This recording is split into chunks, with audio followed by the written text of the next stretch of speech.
ఈ నెల 10న ప్రధాని మోడీ తెలంగాణకు వస్తున్నారని ఎంపీ ధర్మపురి అరవింద్ తెలిపారు. రాష్ట్రంలో సుమారు 8,000 కోట్ల రూపాయల అభివృద్ధి పనులకు శంకుస్థాపన చేస్తారని, అలాగే అమృత్ భారత్ రైల్వే స్టేషన్లను జాతికి అంకితం చేస్తారని తెలిపారు. ఈ భారీ బహిరంగ సభకు 3 నుంచి 5 లక్షల మంది హాజరవుతారని, 2028 నాటికి తెలంగాణలో బీజేపీ అధికారంలోకి రావడానికి ఈ సభే నాంది పలుకుతుందని ధర్మపురి అరవింద్ ధీమా వ్యక్తం చేశారు. ఫస్ట్ మోదీ గారు డైరెక్ట్గా తెలంగాణకి రావడం, అందులో కూడా పరేడ్ గ్రౌండ్లో తెలంగాణ క్యాపిటల్, అందులో కూడా అతిపెద్ద సభా ప్రాంగణం పరేడ్ గ్రౌండ్లో 3 లక్షలు 4 లక్షల మధ్యలో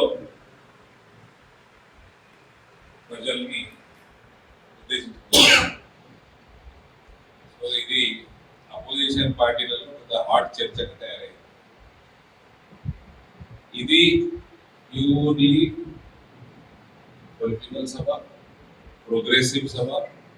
ఆయన తెలంగాణకి రావటం, అభివృద్ధి కార్యక్రమాలకి ఇనాగరేషన్ మరియు ఫౌండేషన్ స్టోన్స్ వేయడానికి రావడం జరుగుతుంది. ఆ తర్వాత సభ అన్నది భారతీయ జనతా పార్టీ సభ.